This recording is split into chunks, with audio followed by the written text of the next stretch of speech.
Em nome do Pai, do Filho e do Espírito Santo. A graça de nosso Senhor Jesus, do Pai, e a comunhão do Espírito Santo estejam sempre convosco. Boa tarde e também boa tarde a quem nos acompanha em casa. Nós celebramos hoje na Igreja a festa de São Efrema, diácono e doutor da Igreja. Um eremita, um homem que abandonou o mundo, foi viver no deserto, onde hoje é a Turquia, na Turquia da Ásia, aquela parte da Ásia, numa cidade Essen, e dedicou-se a Deus. Celebramos esta Eucaristia a partir da Igreja de Nossa Senhora de Fátima, na cidade de Kingston, no Ontário, Canadá.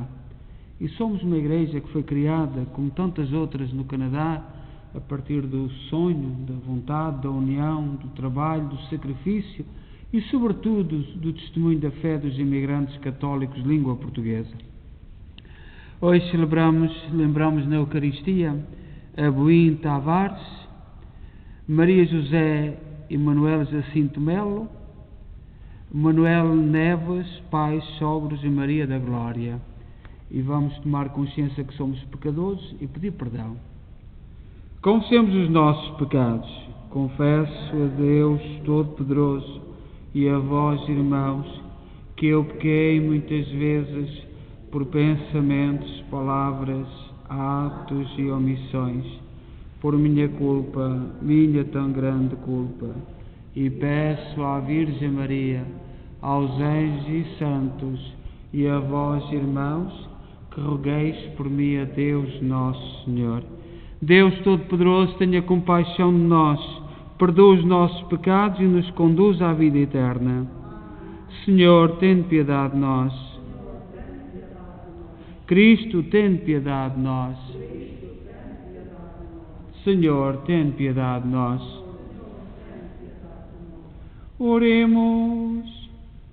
Infundi, Senhor, em nossos corações o Espírito Santo, que inspirou o diácono Santo Efrema para cantar a beleza dos vossos mistérios e consagrar toda a sua vida ao vosso serviço. Por nosso Senhor Jesus Cristo, vosso Filho, que é Deus convosco na unidade do Espírito Santo.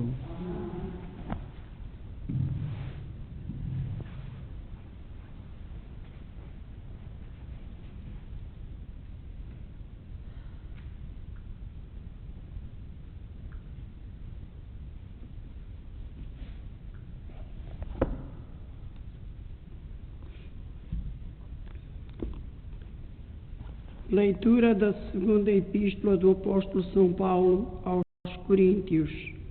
Irmãos, Deus é testemunha fiel de que a nossa linguagem convosco não é sim e não, porque o Filho de Deus, Jesus Cristo, que nós pregamos entre vós, eu, Silvano e Timóteo, não foi sim e não, mas foi sempre um sim. Todas as promessas de Deus são um sim em seu Filho. É por ele que nós dizemos amém a Deus para a sua glória. Quem nos confirma em Cristo, a nós e a vós, é Deus. Foi Ele que nos concedeu a unção, nos marcou com o seu sinal e imprimiu em nossos corações o penhor do Espírito. Palavra do Senhor. Deus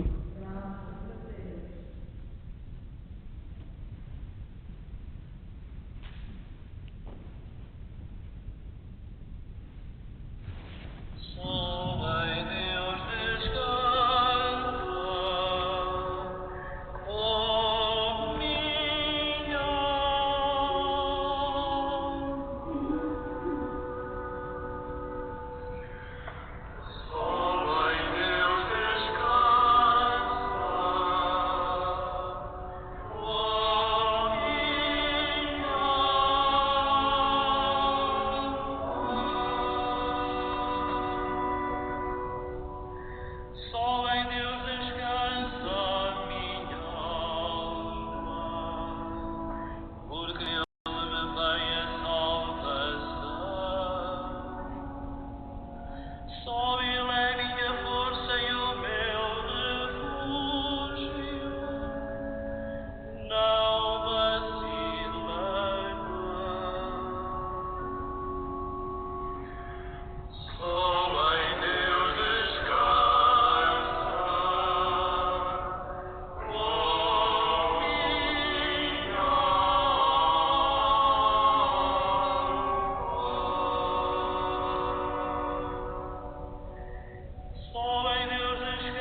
O Senhor esteja convosco.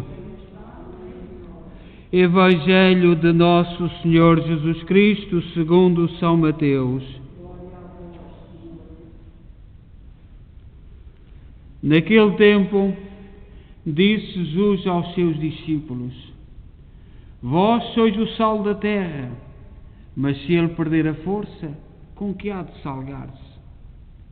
Não serve para nada, senão para ser lançado fora e pisado pelos homens.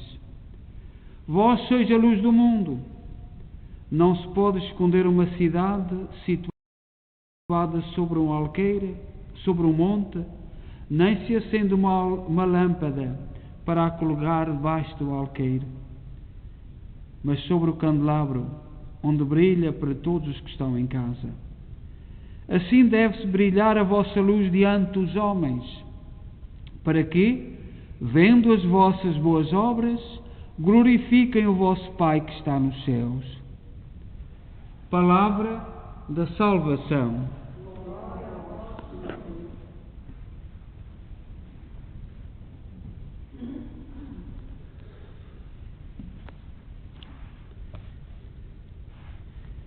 No Evangelho que nós acabamos de ouvir, tirado de São Mateus, capítulo 5, versículo 13 a 16, Jesus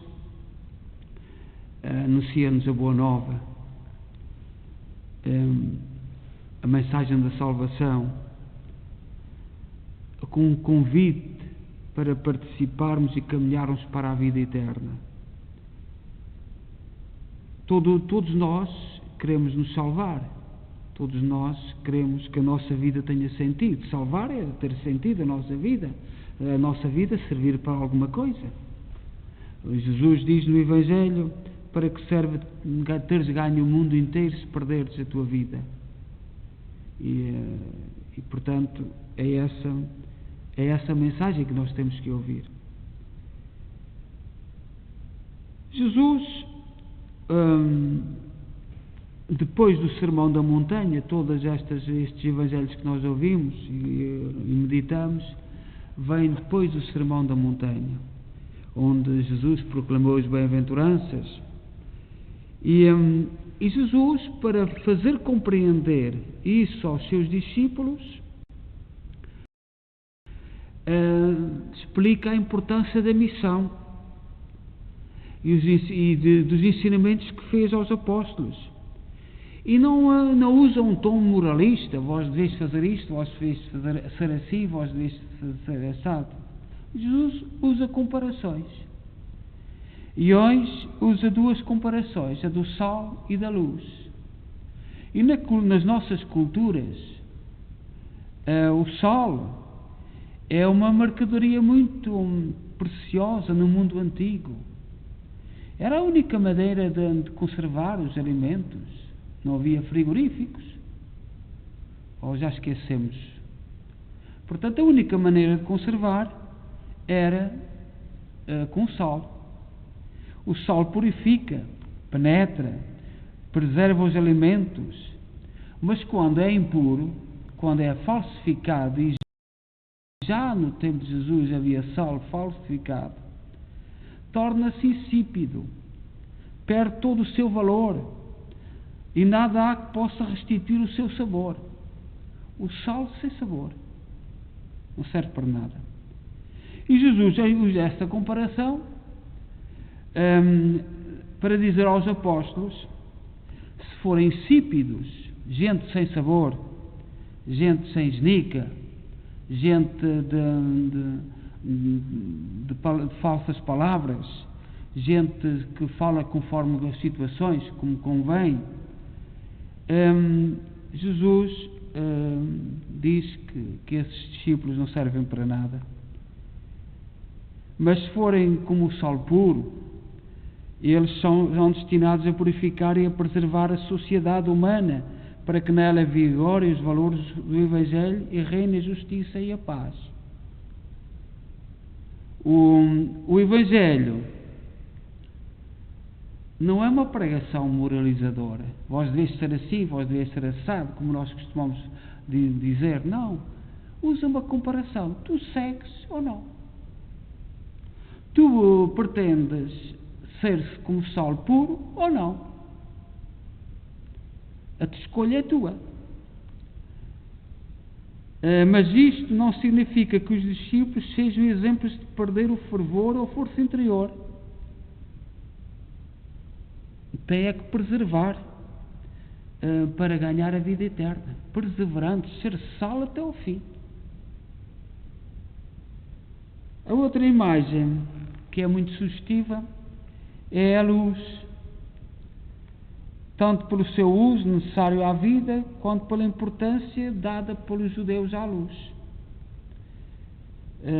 Nós, quando acendemos uma vela na igreja, a vela que acendemos nas igrejas é o símbolo é um sinal de que a nossa vela de batismo estava acesa, continua acesa. A vela que nós acendemos aqui não tem valor por si. Tem valor se a tua vela, que os teus pais, que a tua família, que acenderam no teu batismo, se continuar viva, acesa, a luz da fé. É esse o significado de acendermos as velas. E é muito bom que a gente acenda uma vela recordando, pensando na vela do batismo, que nos deve acompanhar. E aqui no Canadá, sobretudo nos países nórdicos, quando é no funeral, que agora também já há muitos irmãos que vão perdendo a fé, também já não querem vir à igreja, mas se repararmos, está cá o círio pascal à frente da urna. Está cá o círio pascal para nos dizer algo. Portanto, no Salmo 36, na sua luz vereis a luz. Sua palavra é uma lâmpada que guia os nossos passos. Nós temos que procurar andar na luz. Nós celebramos hoje Santo Efrem. Santo Efrem viveu no século IV, há mais de 1500 anos, dista de nós. Um homem que viveu onde hoje é a Turquia, não era a Turquia. Mas de onde veio a imagem da Assunção de Cristo dos Milagres. Mais tarde, 1000 anos mais tarde, o território da Turquia foi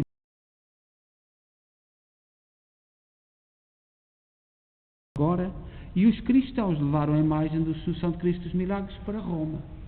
Mas já antes tinha havido outras invasões. No tempo de São Efrem houve as invasões dos persas, e Santo Efrem teve que fugir e foi para o deserto, mas os cristãos logo reconheceram nele uma grande força, uma grande espiritualidade, que através da poesia falava das coisas de Deus. E era um grande teólogo. Nunca foi padre, nunca foi bispo. Era um diácono,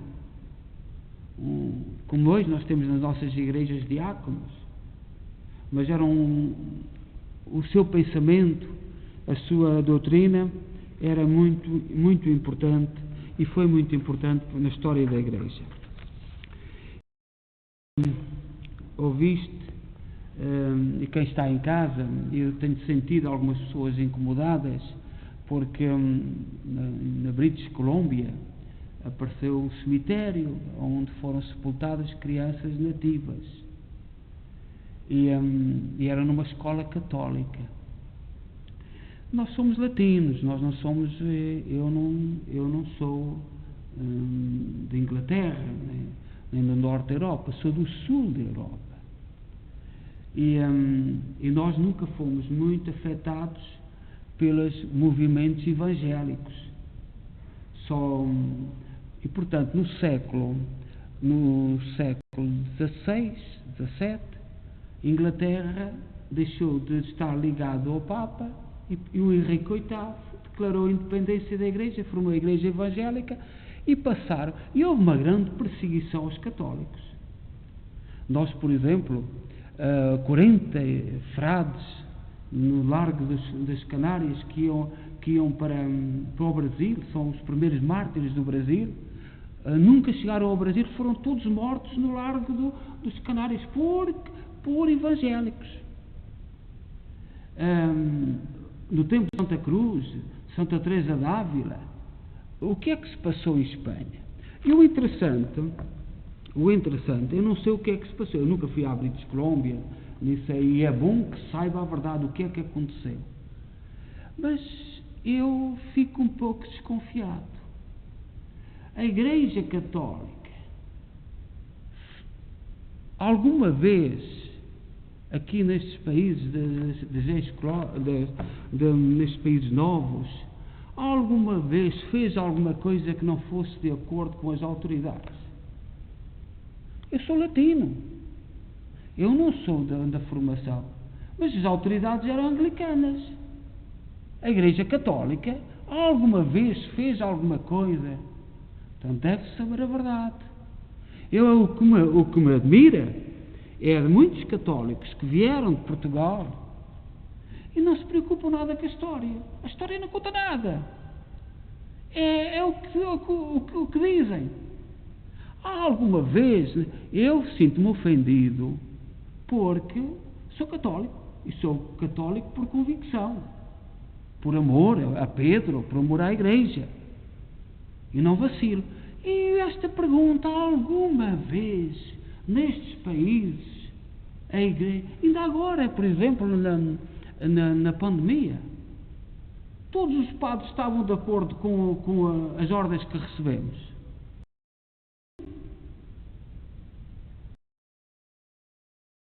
Cumprimos as ordens. Quem é que mandava? Quem é que mandava naquela época? Certamente a Igreja Católica terá pedido desculpa por obedecer às leis. Eu sou latino, não percebo nada disto, mas gostaria que os católicos, sobretudo os que vieram do sul da Europa, que a gente não se deixasse andar a vacilar, porque não pode servir todas as justificações para fazer o que se querem fazer agora com o ensino. E eu, como latino, como do sul da Europa, não sei se isto não tem a ver com aquilo que querem fazer nas escolas, para calar os católicos, para que estejam bem calados. Eu não sei. Mas na festa de Santa Efrem e na festa de homens que foram sal e luz e procuraram ser sal e luz, eu sei que nestes 400 anos para cá a vida da Igreja Católica não tem sido fácil nestes países de influência evangélica. Não tem. Mas eu repito, com muita humildade, não percebo nada disto e sou um padre do sul da Europa, latino, não percebo nada. Mas gostaria de alertar os católicos para que estudem a história. Estudemos a história. Conto-vos um exemplo. Há 2 anos fui a Portugal e abri o livro de história da minha sobrinha. E a primeira página logo estava escrito: o 25 de Abril fez os cemitérios, colocou os cemitérios todos longe das igrejas. E os alunos estão a aprender isto em Portugal. Isto não foi no 25 de Abril, isto foi no liberalismo, foi até o Dom Pedro que veio do Brasil. Isto é histórico. Qual é o objetivo de estar a ensinar isto? Eu nunca imaginei que em Portugal se ensinasse mentiras aos estudantes com objetivos doutrinários. Eu pus em questão e disse à minha sobrinha, a minha sobrinha foi para o professor e o professor chamou os pais da minha sobrinha. E, portanto, como eu era padre, o professor ficou muito... Esta é a verdade. Esta é a verdade como? Mas nós andamos atrás de quê? Isto passou-se comigo há 2 anos. A minha sobrinha estava no 7º ano de escolaridade. E estava escrito no livro um erro. Meu pai, que fez este ano, se fosse vivo, 100 anos, nasceu em 1921, quando era criança, com 5 ou 6 anos, foi na altura dele que nas aldeias mudaram o cemitério. Não, foi no 25 de abril de 74, 75. Para que é que serve esta mentira? Mas está no livro.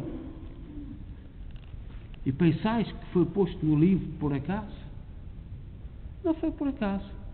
Portanto, eu alerto-nos a nós católicos. Não tem sido fácil. A Igreja Católica aqui nos países dos países novos, não foi nada fácil. E isto, eu vejo com muito maus olhos este acontecimento. Não sei o que está por trás, nunca saí do Ontário, não sei absolutamente nada, mas sei alguma história e sei de alguns acontecimentos, e nós temos que olhar para eles e saber quais são os objetivos que estão por trás. E certamente a Igreja Católica devia pedir a desculpa, é pedir desculpa de obedecer às leis. Essa que devia pedir desculpa. Seja louvado nosso Senhor Jesus Cristo.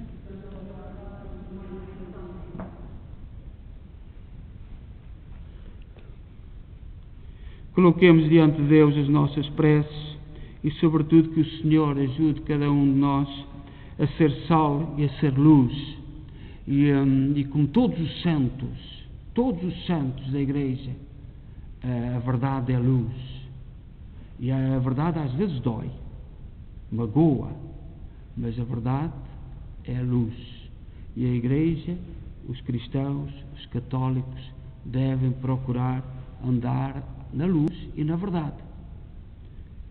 Ó Deus, bom, santo e justo, ouvi com misericórdia aquilo que nós com fé vos pedimos. Por nosso Senhor Jesus Cristo, vosso Filho, que é Deus convosco na unidade do Espírito Santo.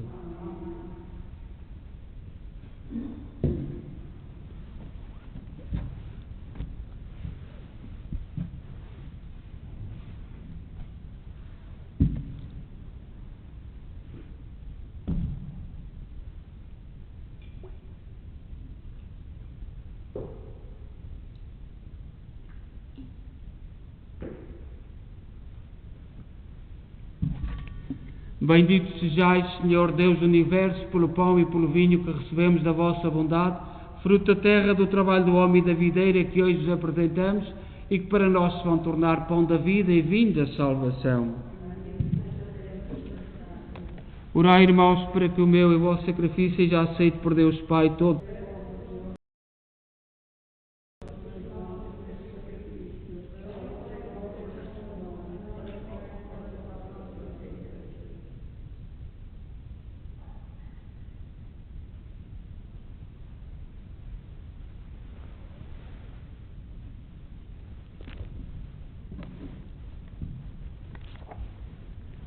Oremos. Olhai com bondade, Senhor, para os dons que apresentamos ao vosso altar e fazei que esta oblação vos seja agradável e aumente em nós a caridade. Por nosso Senhor Jesus Cristo, vosso Filho, que é Deus convosco na unidade do Espírito Santo. O Senhor esteja convosco. Corações ao alto. Demos graças ao Senhor nosso Deus.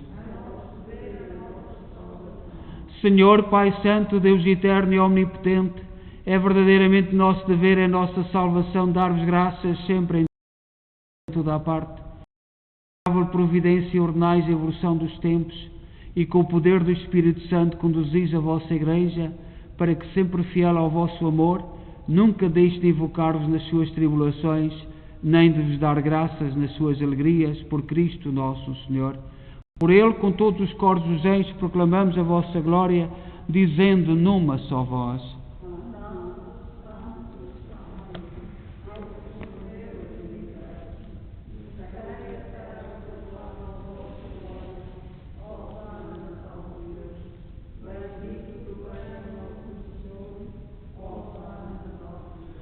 Vós, Senhor, sois verdadeiramente santos, sois a fonte de toda a santidade. Santificai estes dons, derramando sobre eles o vosso Espírito, de modo que se convertam para nós no corpo e sangue de nosso Senhor Jesus Cristo. Na hora em que ele se entregava para voluntariamente sofrer a morte, tomou o pão em suas santas e adoráveis mãos e, dando graças, partiu e deu aos seus discípulos, dizendo: Tomai todos e comei, isto é o meu corpo, que será entregue por vós.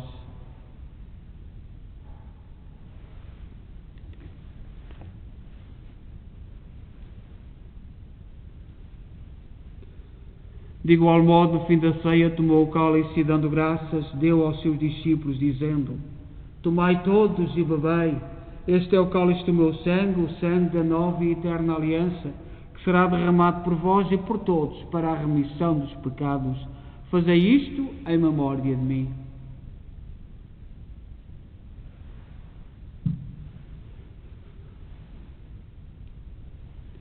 Mistério da fé.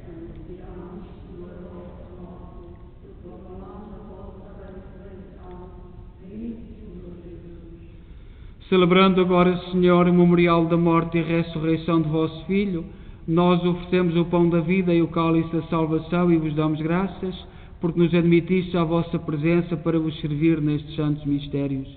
Humildemente vos suplicamos que, participando no corpo e sangue de Cristo, sejamos reunidos pelo Espírito Santo num só corpo.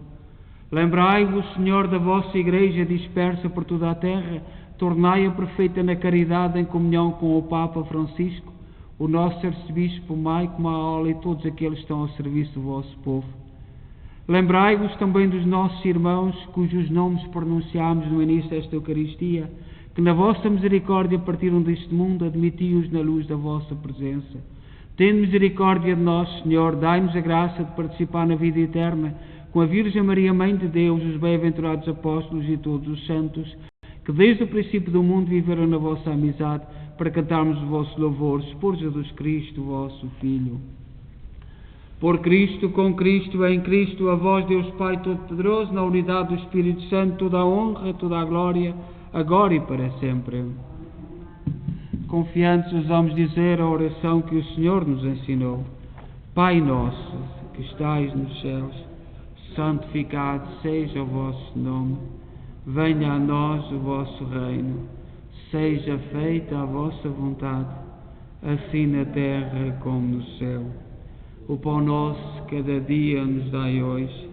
Perdoai-nos as nossas ofensas, assim como nós perdoamos a quem nos tem ofendido, e não nos deixeis cair em tentação, mas livrai-nos do mal. Livrai-nos de todo o mal, Senhor, dai ao mundo a paz em nossos dias, para que, ajudados pela vossa misericórdia, sejamos sempre livres do pecado e de toda a perturbação, enquanto esperamos a vinda gloriosa de Jesus Cristo, nosso Salvador. Senhor Jesus Cristo, disseste aos vossos apóstolos: deixe-vos a paz, dou-vos a minha paz, não olheis aos nossos pecados, mas à fé da vossa Igreja, e dá-lhe a união e a paz, segundo a vossa vontade. Vós sois Deus com o Pai, na unidade do Espírito Santo. A paz do Senhor esteja sempre convosco.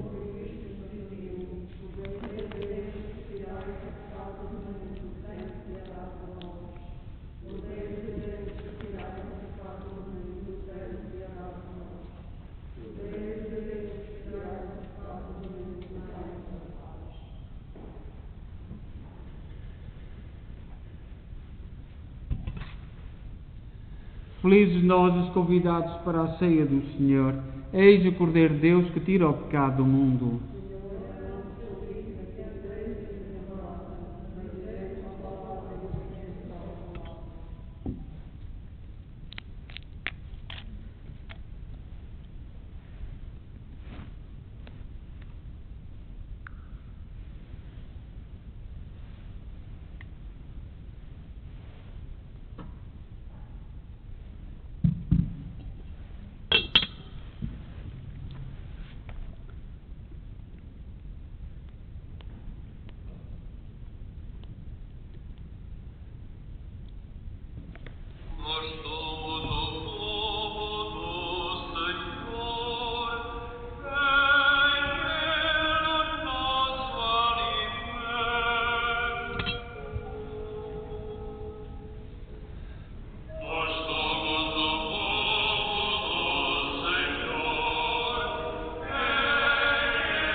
Oremos. Nós vos pedimos, Senhor, que a ação santificadora deste sacramento nos liberte das más inclinações e nos conduza a uma vida santa. Por nosso Senhor Jesus Cristo, vosso Filho, que é Deus convosco na unidade do Espírito Santo. O Senhor esteja convosco.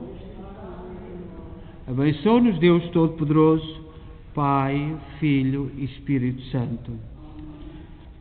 Nós recebemos hoje da Diocese uma norma a respeito dos próximos tempos da Igreja. Portanto, passa a ser 15%. Na nossa Igreja dá a volta de 70 pessoas. Portanto, a partir do próximo sábado poderão ser 70 pessoas. 2 metros, como nós temos aqui, temos que respeitar. E eu peço a toda a gente, a comunidade, porque toda a gente está saturada de estar em casa e é bom que a gente se veja, que a gente se encontre, para nos dividirmos. Temos 4 missas no fim de semana, ao sábado, às 9h30 domingo, às 11 em inglês e às 6 da tarde em português. Portanto, façamos o favor de nos dividir e não sobrecarregar uma missa. Portanto, peço esse favor, que se puderem fazer esse sacrifício é bom. Portanto, o Sr. Arcebispo diz que devemos continuar com inscrições. Nós não fizemos inscrições, mas temos que ter algum critério. Passando das 70 pessoas, vamos continuar a cumprir as regras. Portanto, a nossa Igreja dá 70 pessoas. Dá um bocadinho mais por causa do casal. Os casais vêm, são 2 pessoas. Pronto. Poderá ser porque o lugar fica ocupado com 2 pessoas. Também no próximo sábado vai haver um take-out do Naita Columbus. O Naita Columbus tem ajudado muito a nossa Igreja, a Igreja portuguesa. Portanto, é um take-out sábado à tarde. Eu penso que é em várias igrejas. Se alguém tiver dificuldades em contactar os Naita Columbus, tem a Olígia prontificou-se, tem um número do telefone do Ian Moore e, portanto, podeis pedir o número, mas é um favor que fazemos, porque as igrejas estão todas com dificuldades e nós também gostamos de ser ajudados, também devemos ajudar. Portanto, é um apelo que lanço lá para casa. É um take-out. Portanto, eu não sei bem o que é, mas é bom que colaboremos. mas sobretudo transmitir a alegria, portanto passamos aos 15% de pessoas e usando a caridade, portanto vamos dividir-nos para não sobrecarregarmos, portanto, acho que é um bocadinho de ter respeito por todos, dividirmos pelas várias missas e consideração por todos. Desejo a todos boa noite, vamos em paz e que o Senhor vos acompanhe.